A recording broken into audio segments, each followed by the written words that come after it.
Brandon Wolfe is a nationally recognized LGBTQ civil rights advocate, a leader in the movement to end gun violence in America, and a survivor of the 2016 shooting at Pulse Nightclub.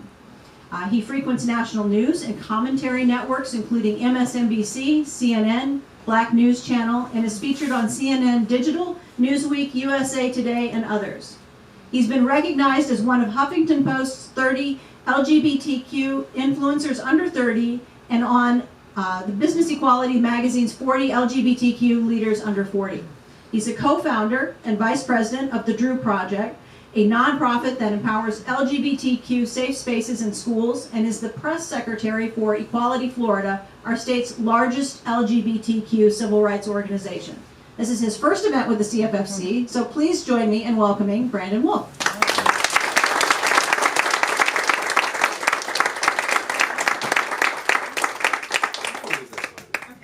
Thank you so much. It's wonderful to see you all. How are you doing today?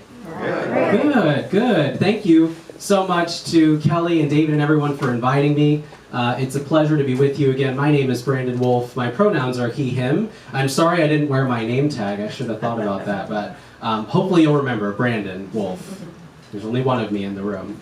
And I really want to talk to you today about a couple of things. I want to talk about LGBTQ civil rights and where we stand today, and I want to talk about gun violence.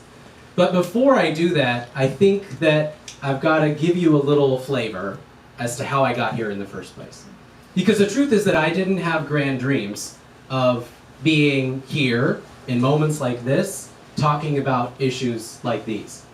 For much of my life, I was very comfortable being normal. I just wanted that little shred of normalcy that so many other people are afforded in the world. I grew up in a small town in rural Oregon, just outside of Portland. And when I tell people that I'm from the Portland area, they usually have some idea of what that looks like. They're imagining pink hair, they're imagining tattoos and craft beer, everybody smokes weed. It's like, you know, a liberal woketopia, if you will. And that could be true, I think, if you lived in parts of the city of Portland. But like a lot of the rest of this country, rural Oregon is nothing like urban Oregon. In fact, I can imagine that when I tell you the kind of town I grew up in, you're familiar with this kind of town I'm talking about. It's a kind of town where there are maybe 3 or 4 stoplights. It's the kind of town where if you went out and tapped every head of livestock on their forehead, there would be more cows than there are people. It's the kind of town where you grow up with the same people. You know them from the time you're in kindergarten, reading picture books together, all the way through the time you graduate high school. And for a lot of people, that can be very comforting, right? You can build deep relationships. You've got family friends that span generations. But for people like me, it can be very challenging. It can be difficult because people like me don't fit the mold.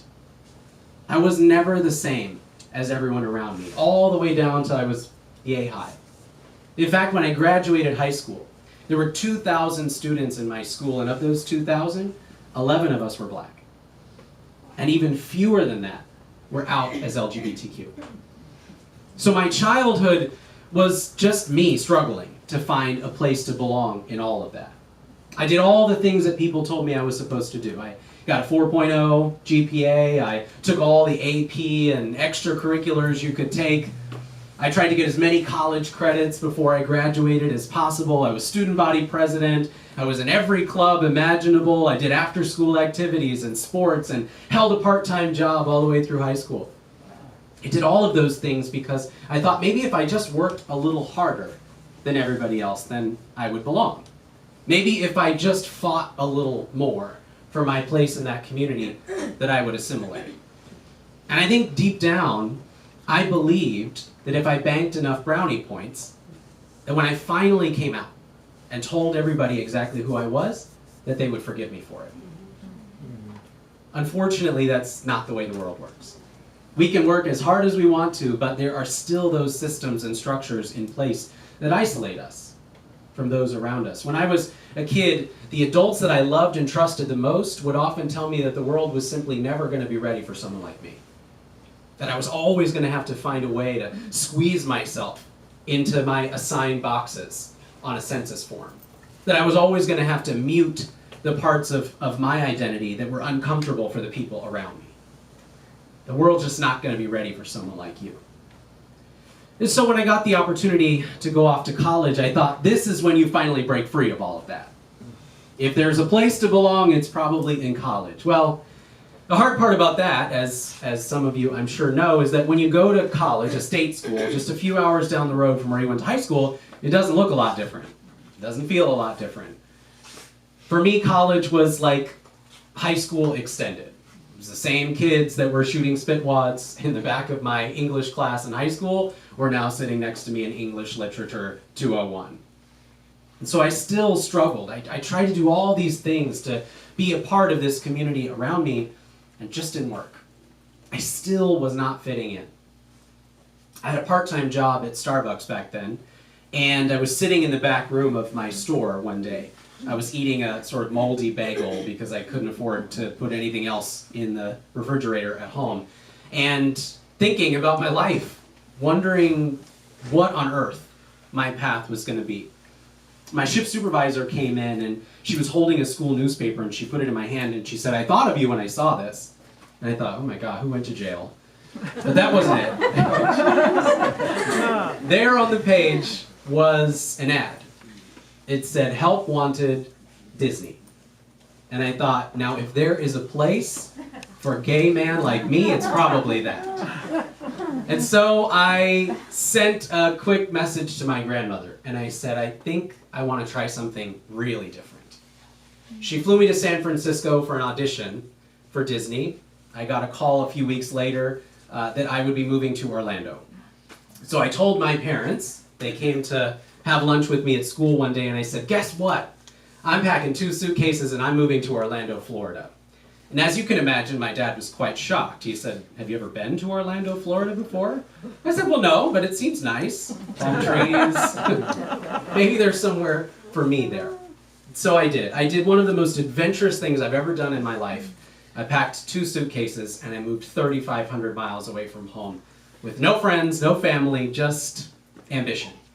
Just hoping to find somewhere in this big, beautiful world that had space enough for me. Now, you can imagine this day that I touched down in Orlando. It was the middle of August. I remember because it was my brother's birthday around that time. And so, of course, when I left Portland, I was wearing my favorite windbreaker, some rain boots. I was ready for the gloomy weather outside. I touched down here on the surface of the sun and immediately thought, maybe I've made a mistake. It's time for me to go home.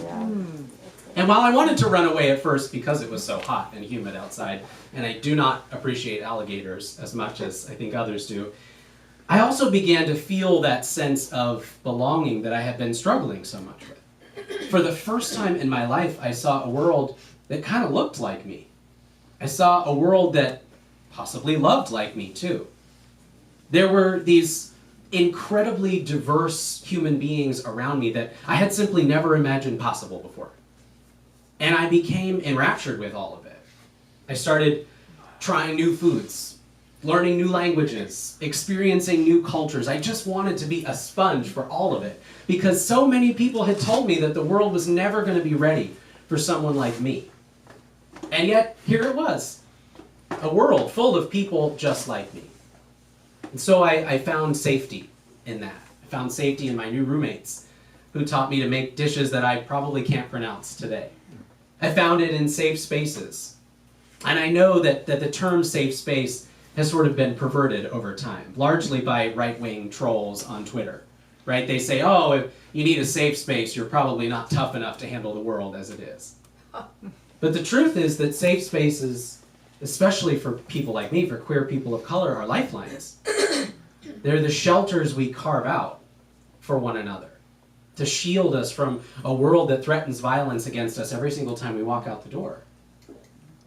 School was not safe for me as a kid, so long as the bullies from the high school football team were sitting in the back row of the class. Church was certainly not a safe space for me, so long as the pastor was trying to pray the gay away and everybody else was turning a blind eye. Home was not always a safe place for me, so long as my family didn't understand who I was and why I am who I am. Safe spaces were always the ones that I carved out with my friends, my chosen family. They were the kitchen island that we huddled under and told each other our deepest, darkest secrets. They were places like nightclubs and bars, restaurants, spots where we could just be ourselves without fear of discrimination and violence. I found safety in that here in Orlando. And I also found safety in chosen family. Now, I'd heard the term before many times, but it didn't really mean anything to me until I met my best friend Drew in 2014. He absolutely changed my life. I can still remember the day Drew and I met like it was yesterday. It was a blind date, well, kind of a half-blind date, because I am a millennial gay man, after all, and that means I thoroughly Instagram stalked him before we went out.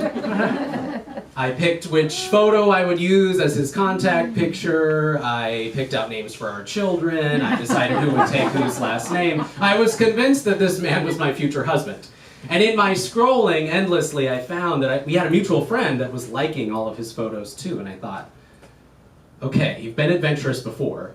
This feels like a moment to lean into it again. I reached out to my friend and I said, so this Drew guy, you think you could set me up with him? And he said, yeah, sure.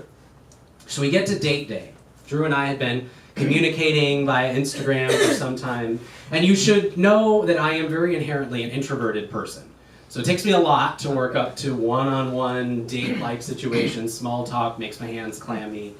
And so I have a routine when I'm in these adventurous situations. I stand there in front of the full-length mirror in my bedroom, and I hype myself up. And I'm like, okay, he's gonna ask you what your favorite color is. The answer is green. He's gonna ask you what your favorite food is. The answer is Mexican food. So I'm prepared for this moment. We get to P.F. Chang's at Millennium Mall, and I could see him sitting on the bench through the glass doors. He looked exactly like I imagined he would look like. I opened the door, I sat down, we're waiting for our table, and so we ordered a round of drinks. He's holding this oversized martini glass, and he says, okay, I have a question for you. And I thought, well, I've been preparing for this all day, so I think I'm ready. And he said, what are your thoughts on the for-profit healthcare industry in America and its impact on consumers? And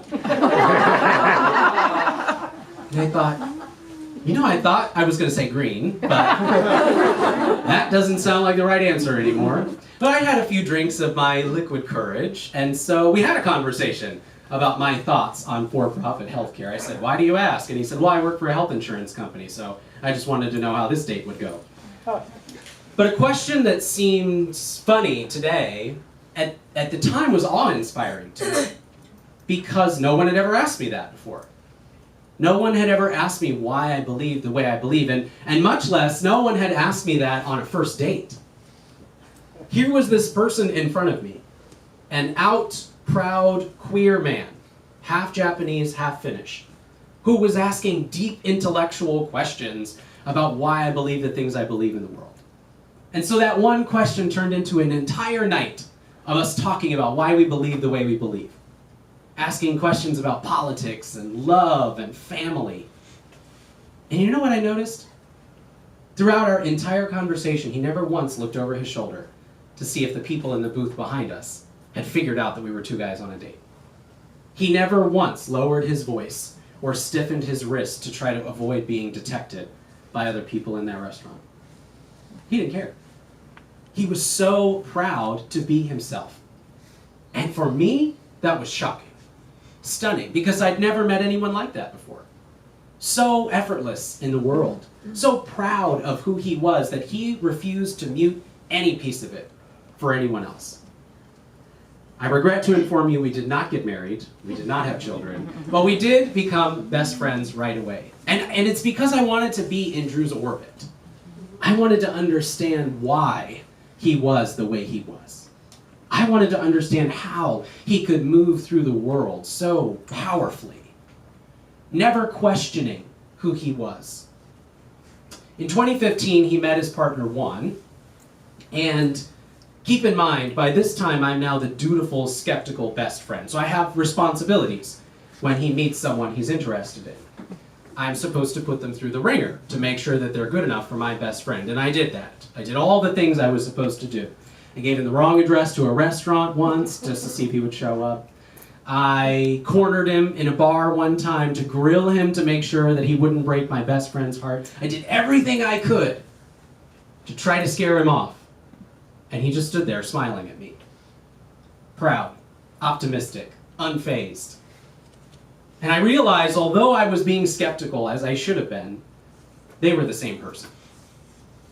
And from the very first day I met Juan, I knew that they were meant to be together because their energy was one and the same. They could be sitting in a room on a couch, and it was as if no one else in the world existed. They're just one ball of energy. And so the two musketeers became three musketeers. I moved in next door to Drew. We shared a pool deck together. I could actually peek out my apartment window and see why he was running late from my kitchen. Everything was right in the world. This was the thing that people had told me the world was never going to be ready to give someone like me. They're just never going to be ready for it. Well, guess what? I found it. And it was my feeling at that time. The reason I never had grand dreams of moments like this or speeches like these is because it was my belief at the time that when you found that sliver of normal that you had seemingly stolen from someone else, you just did everything you could to hold on to it. You ride that off into retirement. Don't let anyone else find out you got it. Sometimes we call June 11th in this community the last normal day, June 11th of 2016. And it was very normal for me. It was a Saturday, which meant it was laundry day. I was folding socks and underwear on the couch. Juan and Drew were on a date at SeaWorld. They were almost offensively photogenic, the kind that makes you annoyed because they get all the attention when you go out. And so there I was watching their Facebook feed go by, selfies in front of SeaWorld roller coasters while I'm in my scrubs, I'm angrily liking. It was warm because it was June. I spent some time by the pool. And when the day was winding to a close, I just did the most normal thing. I texted Drew and Juan and asked if they wanted to get a drink. They got to my apartment around 11:30, which was a little late for us. We listened to the same playlist we always listen to. Drew had this weird music video obsession at the time where he would force us to watch obscure music videos. We did that. We gathered around my kitchen island and had drinks. I was almost never allowed to have control of the cocktail shaker because I make them like 2 or 3 times as strong as they need to be. But for whatever reason, Drew was not feeling like arguing with me that night, and so he relinquished control of the cocktail shaker. When it came time to decide where we were going to go for the evening, we just did the most normal thing. We picked a place that we'd been to hundreds of times before. Everything about Pulse Nightclub was normal. Pulse is one of the first places I ever went where I held hands with someone without looking over my shoulder first. Pulse is one of the first places I went where I wore my skinniest pair of jeans without being afraid that somebody would call me a name or worse. Pulse was a safe space in every sense of that term. No matter how it riles up the right wing, Pulse was a safe space for people like us. And everything about it was normal that night too. The line was as long as it ever was outside. There was this salty drag queen who always sat at the front door and snatched my $5 out of my hand, and she was there that night. There was a beaded doorway that would take you into the bar area, and we parted the beaded doorway. We went to the same bartender we always went to, ordered the same drinks we always ordered. We had a spot on the patio. That was our spot, underneath the stars. And Drew, who had a master's degree in clinical psychology, would, after a few drinks, give you free therapy sessions, whether you wanted them or not. That night he had a therapy session for us. That night he talked about love, compassion, humanity. He wondered aloud why we so often let the little things get in the way of how much we care about each other. He questioned why it is that we allow ourselves to get focused on what makes us different instead of just staying locked in on what makes us so similar. He had these long, gangly arms, and he was known for, when he was coming in for a landing, draping one over your shoulder to bring in the point. So he draped an arm over my shoulder and he said, "You know what I wish we did more? Is tell each other that we love each other." That's the last conversation I got to have with my best friend. It was just a few moments later that I was washing my hands in the bathroom. I remember everything vividly. There was a poster above the urinal with the faces of drag queens I was familiar with, an upcoming show promo. There was this cup sitting on the edge of the bathroom sink. Some melted ice in the bottom, a few crushed limes that looked like it might topple over and hit the floor. I remember how cold the water was from the faucet.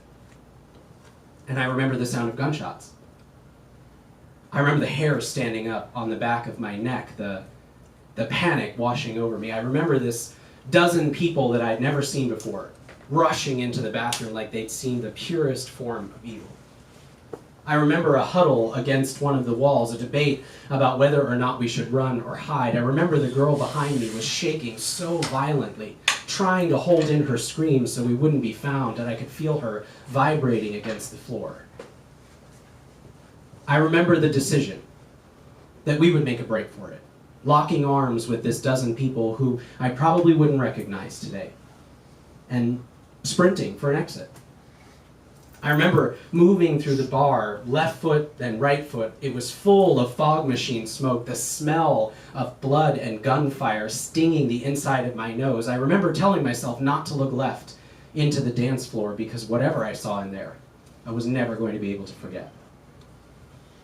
I remember this sliver of light in the back of the club from a door that I didn't even know existed. I remember wondering why I never got a chance to say goodbye to my parents, because I just knew that I was going to die in there. And then I remember relief. The door flung open, we were standing in a parking lot, there was this bang, bang, bang behind us, but we were free. We were safe, we had done it, the impossible, we had survived. And I remember how fleeting that sense of relief was when I realized that in the most normal of fashion, Drew and Juan, who had secretly come to me individually and said that they were soon to propose to one another, had been wrapped in each other's arms underneath their favorite disco ball in the middle of that man's line of fire.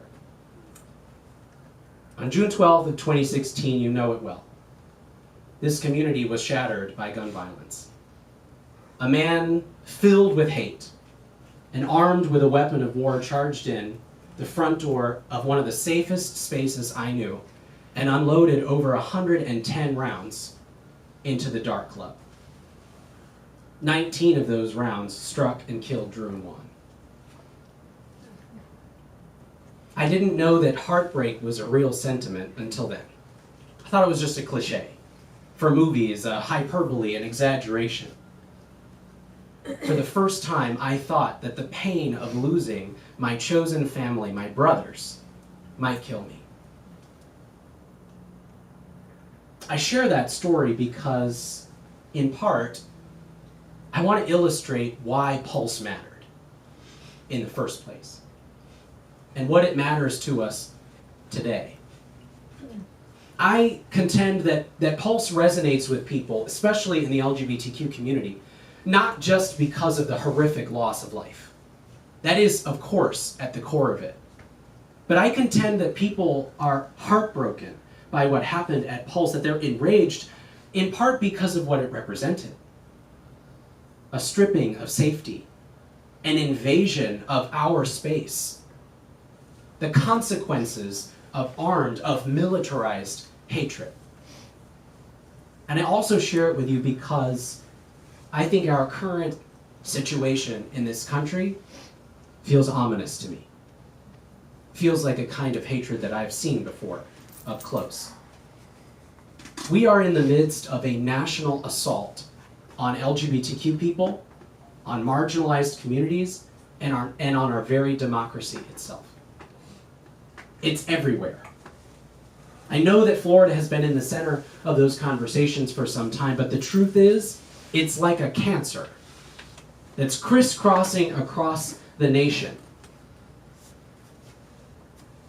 In 2015, you would have been forgiven, I think, for being lulled into a bit of a false sense of security. Felt like we'd done it. This is what we worked so hard for. LGBTQ people have finally arrived. The White House is lit up in rainbows. The Supreme Court says love is love.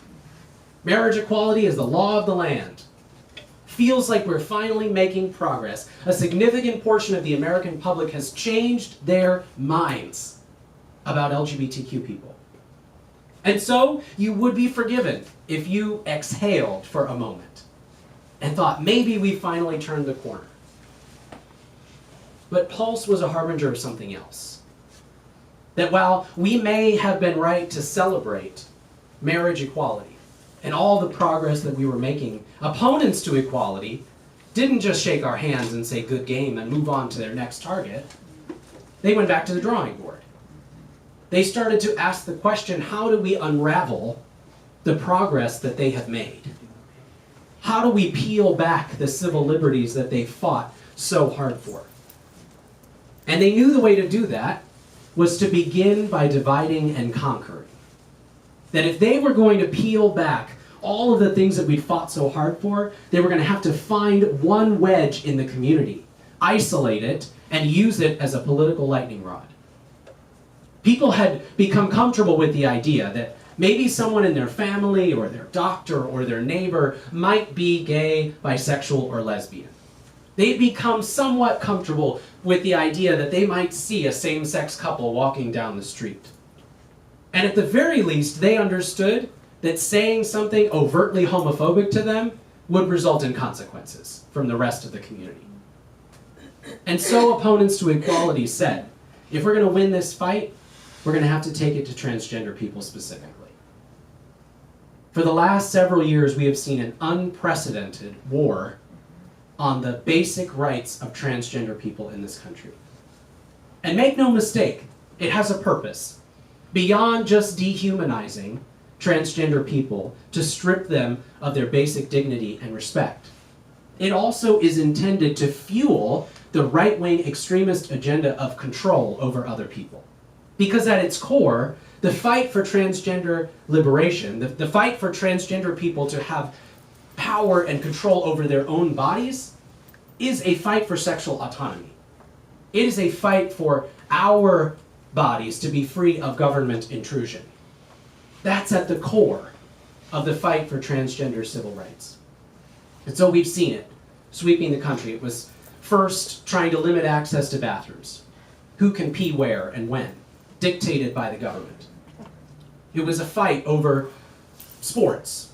Which 13-year-olds get to play soccer and when, dictated by the government.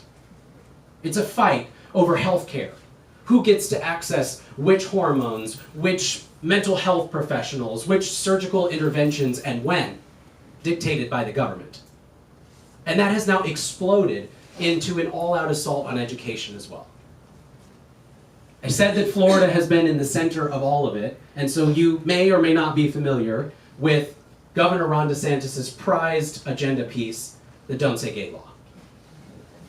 In January of this year, the governor entered into this sort of unholy marriage, for lack of a better euphemism, with far-right extremists. The goal was simple. Take the blueprint for what worked in Virginia to win an unlikely election for governor, recreate it here in the state of Florida, and then put it on steroids. Don't just win a re-election to the governor's mansion, propel yourself toward the presidency. Governor DeSantis got a whiff of his own supply and decided that's what he really wanted. New lapel pin, new plaque on the desk, a seat behind the desk in the Oval Office.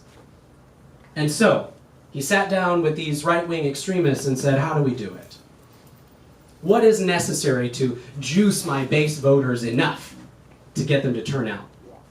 And they said, we've got a thought.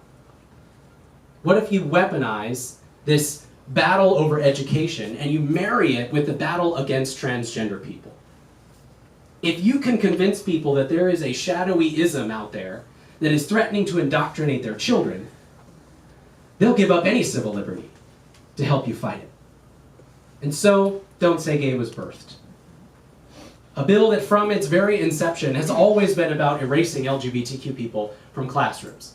They tried to hide it in fuzzy language. They got upset when the community named the harm it would do. But at the end of the day, it's always been about removing us, taking books about us off of shelves, ripping down rainbow safe space stickers, telling young people that they're better off in the closet than they are being themselves.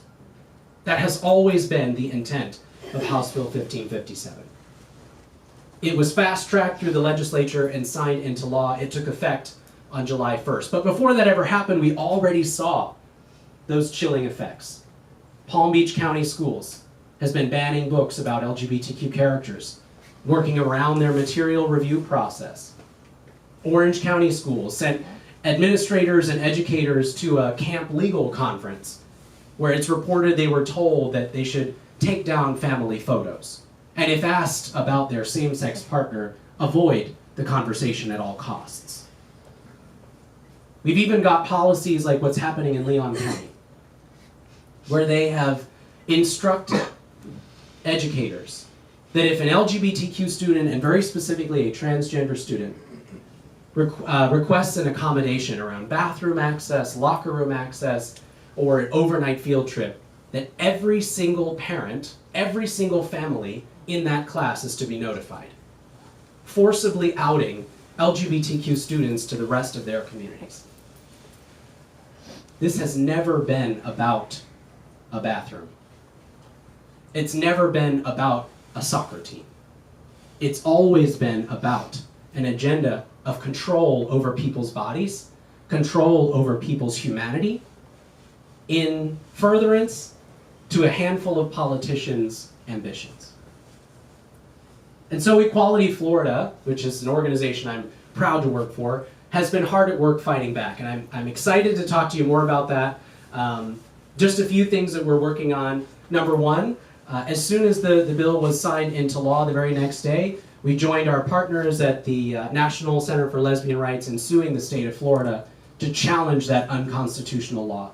And we've made a commitment that our work will be focused on ensuring every student in this state is protected and every single family is respected, no matter who they are. We also have reinvested in our Safe and Healthy Schools program. Our Safe and Healthy Schools program does work in 64 of Florida's 67 school districts to help them understand what's necessary to support LGBTQ students, to give them the tools and resources they need to do right by that population.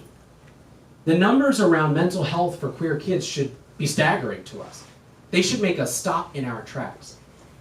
LGBTQ students in this state are 4 times as likely as their peers to attempt suicide before they graduate high school. And they're not doing that because they're LGBTQ. It's not like you pop out and say, oh, I think this is the path I'll take. They're doing it because of rejection.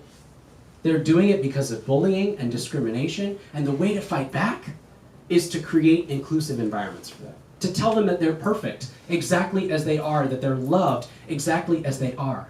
I think often about how different my life would have been if someone had said those words to me. You are perfect exactly as you are. You are valued exactly as you are. So our Safe and Healthy Schools program is designed to do that. And finally, we need to hold these people accountable. Nothing matters more than having real, competent leadership with a public servant's heart doing the work of the people. I saw that, I think it was last month, you had State Representative Ana Escamani here. Love her. She's a good friend. She's also my state representative. We need a lot more Anas in Tallahassee. That's how we fight back.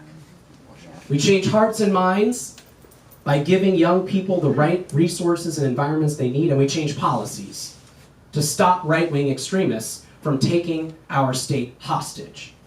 So we need a lot more Anas in Tallahassee. That requires us to hold politicians accountable for the things that they say and the things that they do. And so Equality Florida is once again reinvesting in our elections program with the goal of doing exactly that. I told you I want to talk about gun violence too, and I do. Policy matters. I think you can tell. Now, 6 years ago, I was not a policy nerd, so this is still pretty fresh for me, but I've found a passion for policy. I could talk to you about policy all day long. But while that is very important, we also have to name that words matter. The language we use to talk about one another really matters. The rhetoric powerful people use to talk about us really matters. I'll tell you a small story. In March of this year, the Don't Say Gay bill was floundering. It had been branded by our community as the bigoted trash that it is, and as a result, there was a struggle happening in the legislature. The bill was polling really poorly. Governor DeSantis was furious about it. This was supposed to be his crown jewel. This was supposed to be his ticket to re-election in the White House. And so late one Sunday evening, he hit the nuclear button. He sent a message to his press secretary and sent her out into the world to traffic in some of the most vile smears against LGBTQ people that exist. She said this bill would be better suited as the anti-grooming bill. She labeled our entire community, anyone who opposes the fight against equality, she labeled us groomers. She said that we are complicit in pedophilia. These are smears that have been used against LGBTQ people since the dawn of time. It's the same smear that was used by someone like Anita Bryant during the Save Our Children campaign here in Florida. It's the same rhetoric that was used to try to block LGBTQ people from being teachers. It's the same kind of rhetoric that was used to try to block LGBTQ people from adopting children. This is the same dehumanizing rhetoric that has reared its ugly head over and over and over again as an excuse to dehumanize and discriminate against LGBTQ people. And where does that lead? Violence. Almost every time. That Sunday evening, the governor's press secretary, Christina Pushaw, took to her Twitter feed and she launched a tirade against LGBTQ people and our allies here in the state of Florida. That was then repeated almost instantaneously by every talking head on Fox News. And then it was circulated online through the likes of Ben Shapiro and Candace Owens, and before you know it, that same language is showing up on protest posters outside of Disney, here in Florida and in California. And what do you know? Then that very same language is being used in the text threads of right-wing extremists like the Proud Boys when they're threatening mass violence against pride festivals in Coeur d'Alene, Idaho. Words have consequences. Hate is dangerous, but armed hate is deadly. This community really knows the costs of gun violence. And gun violence is pervasive in our society right now. It is a uniquely American crisis that is completely preventable if someone had the political will to stop it. We have made progress on gun violence. Keep in mind that in the wake of the shooting at Parkland, this state, led by then Governor Rick Scott and a Republican legislature, passed its first gun safety regulations in over 20 years. That's progress. In that same year, in the midterms, Moms Demand Action, which is an offshoot of Everytown for Gun Safety, outspent the NRA in congressional races, and over 40 NRA-backed candidates for Congress were defeated. That's progress. In 2020, you saw a presidential candidate in Joe Biden who was able to run on the most progressive gun safety platform in decades. Why? Not just because he's passionate about gun safety, but because of the work we did to turn the tide. It was no longer, you can't talk about an assault weapons ban or you'll lose. Instead, it was, I am proudly and honestly saying, those weapons have no place in our streets. That's progress. And of course, we just saw, not weeks ago, that the US Congress passed for the first time in over 30 years bipartisan gun safety legislation. Now, two things can be true about that at the same time. Number one, it's true that that is because of the work of powerful advocates. That is because of the work of survivors and first responders and family members of victims. It's because they showed up, they refused to be shouted down, and they demanded that we do something about gun violence in this country. They made that happen, and they deserve to be applauded for it. It's also true that the law does not go far enough. It doesn't give us nearly what we need to solve the crisis. It will save lives, but it will not solve the crisis. We need action on comprehensive background checks. That one feels easy. Should be easy. We could talk about a national red flag law, an extreme risk protection order. We could talk about safe storage laws that would require people to be responsible with their firearms and lock them away when they're not using them. We could talk about a whole host of issues. All of them are important to solving our crisis, and we have more work to do. But I wanted to ground us in this understanding that we've made progress, and we've made progress because we've been unashamed and unafraid to say out loud that we can imagine better for the next generation. I'll close with one more little story, if you don't mind. 6 days after the shooting at Pulse, we had a funeral service for Drew. It was a really, really hard day for me, as you can imagine. I was writing my eulogy in the car and my hand was shaking so bad I could barely steady the pen to the paper. His mom asked me to be a pallbearer that day, something I'm incredibly grateful for. And as I was helping to push the casket down the aisle, I found myself gripping it so tightly that my knuckles were turning white. In reflecting, it's because I didn't want to let go of my best friend until I'd found the right words to say goodbye. We got to the front of the church, and I made a promise to him. I promised him that I would never stop fighting for a world that he would be proud of. That's a really big promise. I thought at the time, maybe that was one piece of policy or one election cycle. I had no idea what I was getting myself into. But the truth is that a world that Drew would be proud of is one we can all be proud of. A world that Drew would be proud of is the world that the next generation of leaders deserves. The ones we should be handing off to them.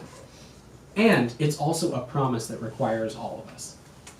It was never about me making good on that world that Drew would be proud of. It was always about us making good on a world that each and every one of us can be proud of.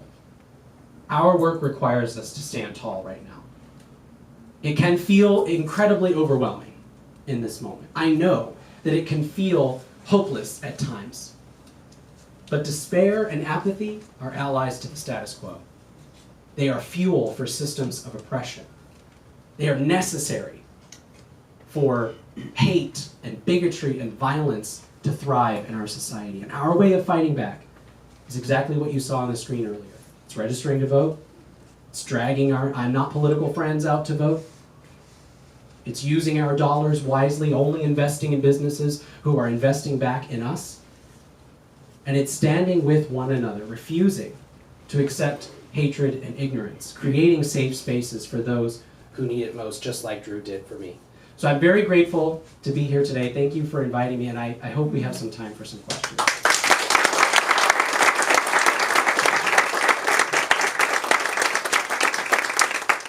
Thanks so much for coming. I appreciate it.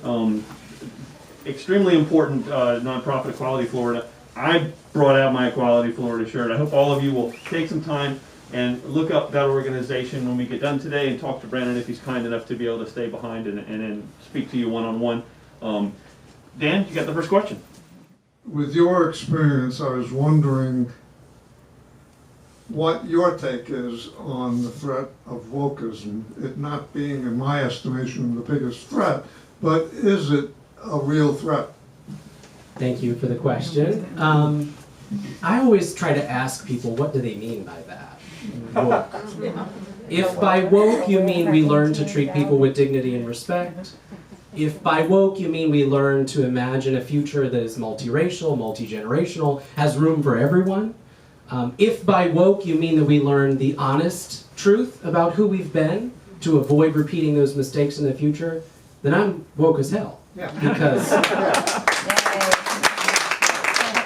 but there is, so to answer your question about sort of the perceived threat of wokeism,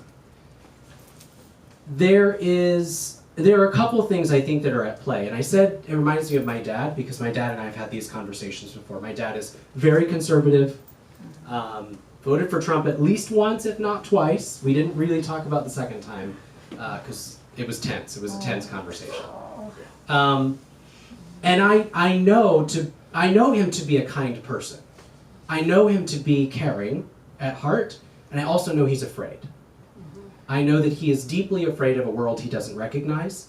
He's deeply afraid of a world that he thinks has left him behind, that doesn't care about him, that cares too much about other people. There is a fear that's baked in scarcity that believes that there's only one pie in the world and everybody's fighting over the last piece instead of imagining that we could bake pies for everyone, right?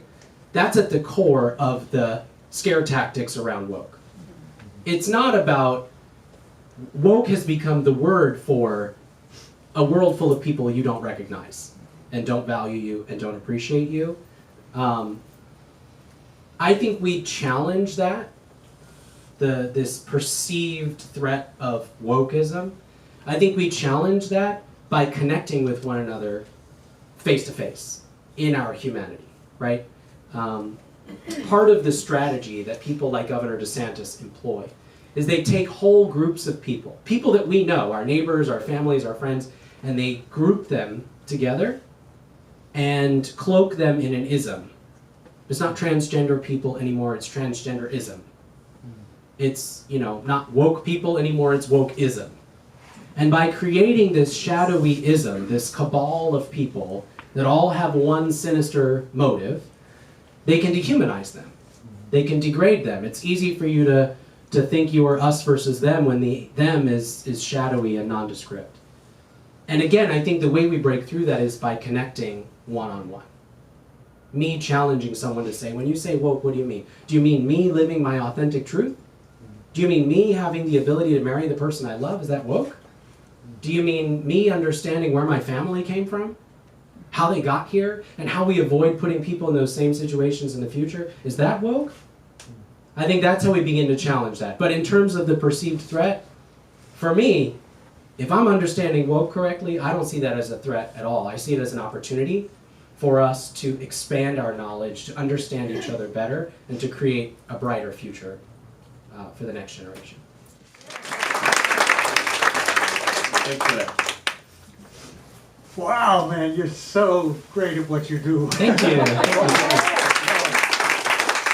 got what they wanted on the abortion issue. It's kind of a dead issue now. So my question to you is this: is it possible that the reason they are now turning their attention on us, just like they did 60 years ago, is because they need a new big money raiser, a new headline maker? Is that the reason, once again, we're in the crossfire?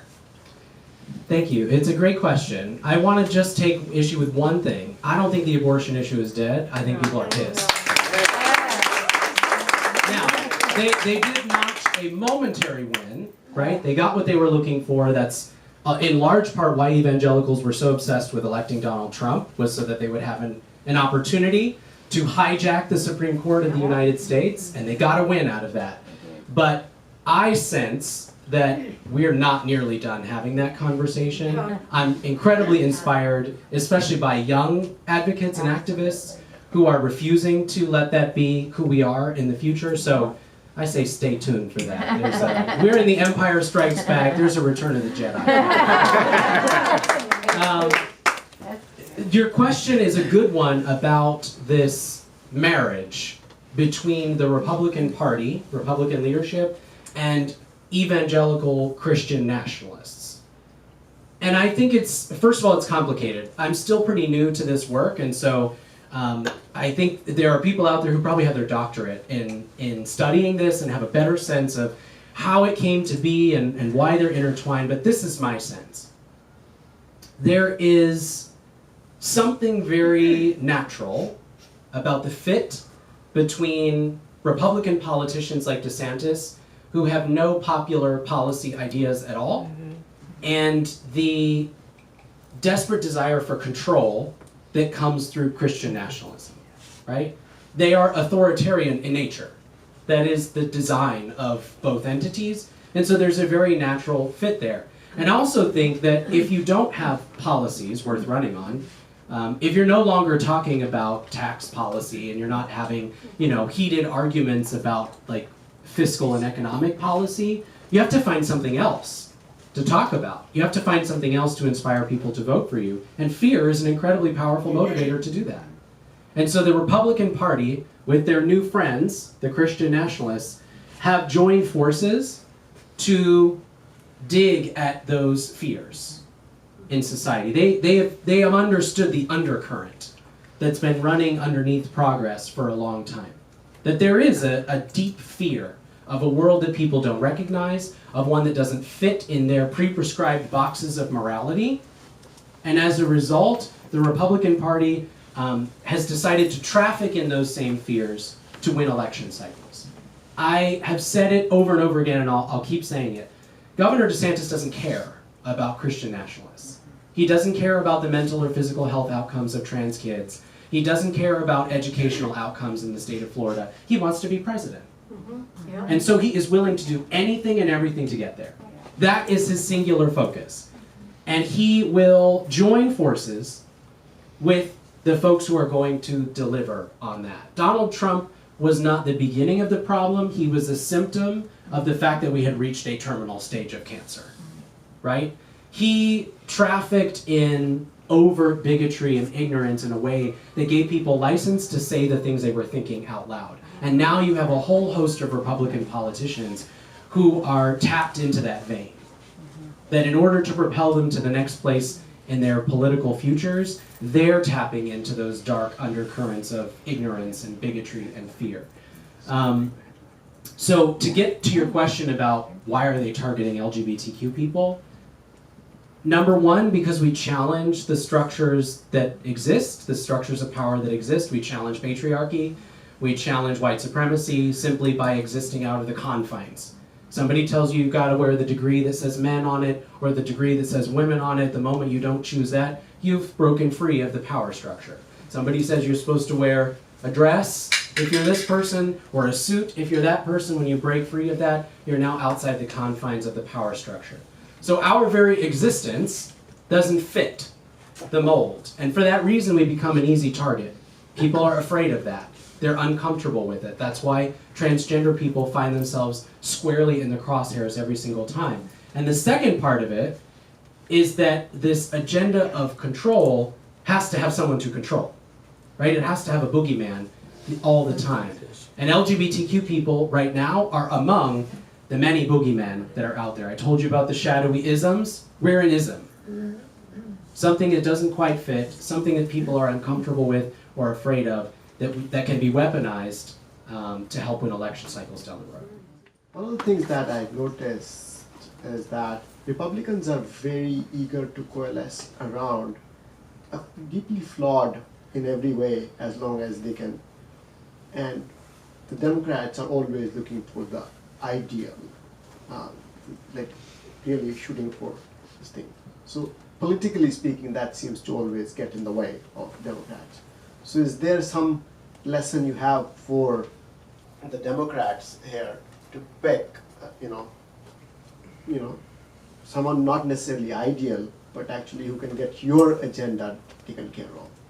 Yeah, I appreciate that question. I think, first of all, I think we have to acknowledge the difficult task that Democrats have, right? And again, I'm only speaking for Equality Florida. The difficult task that Democrats have in building a very diverse coalition.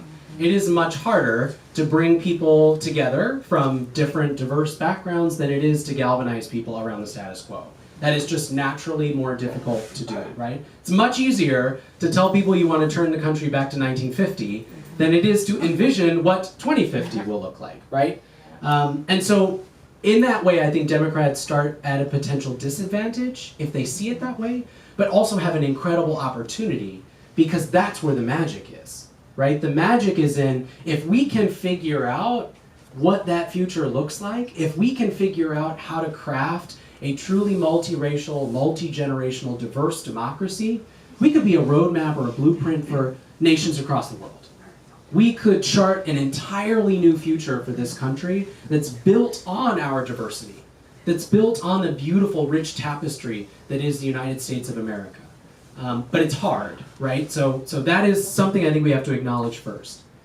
The question is whether this, folks in the party call it the purity test, puts us at a disadvantage. And I'll say I think the question sometimes is flawed and is us giving in to our opponent's frame. I think the vast majority of people will vote for the candidate that's going to help push things forward. We saw it in the 2020 election cycle, right? That Lots of folks didn't get their primary candidate but came together to put Joe Biden over the finish line. Those same people showing up to hold Joe Biden accountable are not a detriment to the party. They're engaging in democracy, right? Democracy is not you are a participant on election day and then a spectator 364 days of the year. Protest is democracy, right? Lobbying your members of Congress is democracy. Demanding more from your politicians when they promised you that is democracy. And I also think it's important for us to note that while we do that on the outside, you can only imagine what powerful interests do on the inside, right? Corporations and bad faith actors spend every day pushing the administration to do more on their issues. They spend every day nudging and nudging and nudging toward their purity test of adherence to whatever it is, their agenda or their vision of success. I do think one of the things that I've shared with folks, especially young advocates and activists, is to allow yourself to marinate in the wins when you get them, even if they're small, so you can learn how to recreate them and bring them to scale, right? Part of why you see some of what you're talking about, people becoming frustrated with someone who doesn't fit 100% of the boxes, is because progress is slow. And in the process of us getting to progress, people are hurt. People are dying. And that can be extremely frustrating. And so, I see advocates and activists get laser focused on the big win. We've not made progress on gun safety until the front page of the New York Times says assault weapons ban reinstated, right? We've not made progress on this issue or that issue until we get to 100% of the finish line. But we've been making progress all along.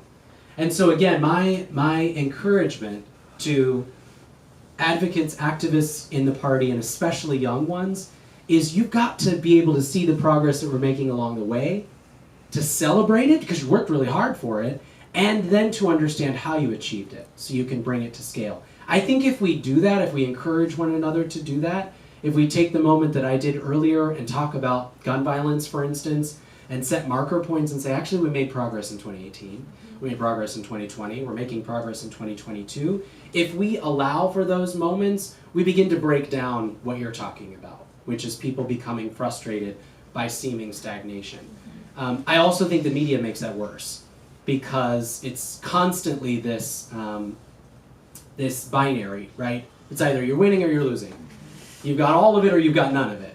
And there is no nuance in there. And so again, I think it's our responsibility to allow for those conversations to happen, to have them with one another, to celebrate the progress we've made, to understand how we made it, to encourage one another to keep pushing. And when we do that, I think we break down some of the frustration that people feel when we haven't achieved all of our goals, and we allow people to have faith in those in positions of leadership because they can see the progress that's being made.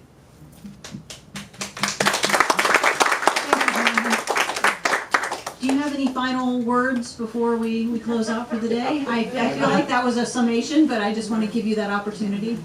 I just really thank you all for having me. It's great to be here. I thank you for the very thoughtful questions at the end, too, some of which I've not had a chance to opine on out loud. So I'm grateful to think through them with all of you. And I really encourage you to do a couple of things. First of all, to find something that you're passionate about. You're already here on a Sunday afternoon, which means that this group, this organization is something that you're passionate about. Ask yourself what you're willing to invest in the things that you're passionate about, whether it is giving financially, if you can pitch in $5 or $10, if you can buy a name tag and wear it around and let yourself be a walking billboard, whether you can give an hour to a political organization to make phone calls and send text messages. Ask yourself what you're willing to invest in the kind of future you believe is possible. If you think that there's a better version of democracy out there that doesn't try to strip people of their civil liberties, it doesn't degrade and dehumanize people, then ask yourself what you're willing to invest in it today. And the second thing I would challenge everyone to do is to be courageously curious. I talked about why I think young people just see the world differently right now, why Generation Z, because of the access they have to information at a very young age, have a different outlook on life. It's because they're courageously curious. They don't understand something, they can go out and find the answer. That's all of our task. There is a movement in this country, and especially in this state, to dehumanize and degrade people, and it is baked in confirmation bias. It relies on us not understanding and being afraid of things that are different, right? The only way that you can peel back gender-affirming healthcare for transgender people is if people don't know what gender-affirming healthcare is, and they are afraid to ask the question, right? They just live in their confirmation bias. It's our task, it's our job to be courageously curious. If there's something that makes you a little uncomfortable, if there's something you're not quite understanding, or you think, gosh, I'm with that person 100% most of the time, but this is that one area where I just don't get it, that's where we should be investigating. That's where we should be exploring. That's where we should be asking, am I missing a voice in my circle? Is there someone that's never at my table that could give me that perspective I'm missing? I think if we asked ourselves, what am I willing to invest in the future? And if we were courageously curious about the communities around us, that the multiracial, multi-generational, diverse democracy that we think is possible, that we know is possible, could come to fruition. So I'm really grateful to be here. Thank you again for having me. Thank you so much.